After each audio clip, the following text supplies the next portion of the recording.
श्रीराम समर्थ. 15 जानेवारी. नामात असणे म्हणजेच शुद्धीवर असणे.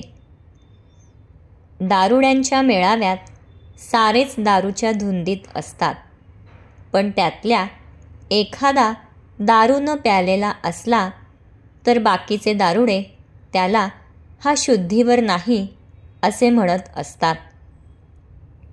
वास्तविक तोच एकटा शुद्धीवर असून बाकीचेच खरे गैरसावध असतात. त्याप्रमाणे आपण सर्वजण विषयात दंग असल्याकारणाने जो नामात असतो त्याला आपण हा शुद्धीवर नाही असे म्हणत असतो. वास्तविक पाहता नामाशिवाय जगात दुसरे सत्य नाही अशी ज्याची दृढ भावना असते तोच खरा शुद्धीवर असतो. आपण मात्र भ्रमात असतो. आपल्याला झालेला हा भ्रम नाहीसा करायला 3 उपाय आहेत. 1. सद्विचार, 2. सत्संगती आणि 3. नामस्मरण.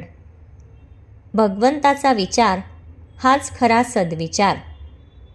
एखाद्या माणसाला म्हटले की तुझे अवयव आणि रंग यांच्याशिवाय ये, तर त्याला येता येणार नाही, कारण तो जिथे आहे तिथे त्याचा रंग आणि अवयव असणारच. त्याचप्रमाणे नाम, संत आणि भगवंत हे एकमेकांना चिकटूनच आहेत. त्यामुळे जिथे नाम आहे तिथे सत्संगती आणि भगवंत असतातच. वासरू घेऊन गेले म्हणजे जशी गाय पाठीमागून आपोआप येते, त्याप्रमाणे नाम घेतले की भगवंत त्यामागे येतोच. आजकाल इतकी यंत्रे निघाली आहेत, मग भगवंताच्या प्राप्तीसाठी संतांनी एखादे यंत्र शोधून काढले नाही का, असा प्रश्न एखाद्याच्या मनात येईल.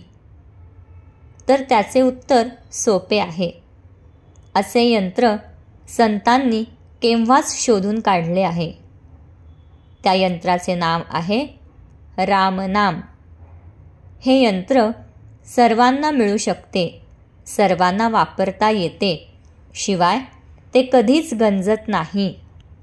भक्त, भगवंत आणि नाम हे तिन्ही एकरूपच आहेत. जिथे नाम आहे तिथे भक्त आहे आणि तिथेच भगवंत आहे. म्हणून नाम सर्वात श्रेष्ठ आहे. ते नाम अनन्य होऊन आपण घेऊया. नाल्यातून, गटारातून पाणी वाहते, ते किती घाण असते, पण ते नदीला मिळते आणि ती सागराला मिळते. सागर त्या सर्वांना सागररूप करून टाकतो. तसे मनुष्य कितीही पापी, दोषी, अपराधी असू द्या, त्याने नामनदीची कास धरली की तो रामसागररूप झालाच म्हणून समजा. भगवंताला विसरणे हे सर्वात मोठे पाप आहे.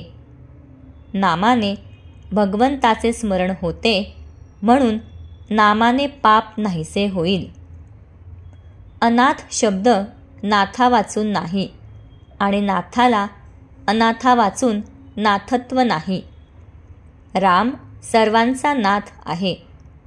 त्याच्या अखंड स्मरणात आपण राहूया. प्रपंच वनवासासारखा आहे. रामाच्या स्मरणात प्रपंचातली संकटे आणि दुःखे कसपटाप्रमाणे वाटतील. तुम्ही नाम घेत गेलात तर तुम्हाला संत धुंडीत जाण्याची जरुरीच नाही. तेच तुम्हाला धुंडीत येतील. जानकी जीवन स्मरण. जय जय राम.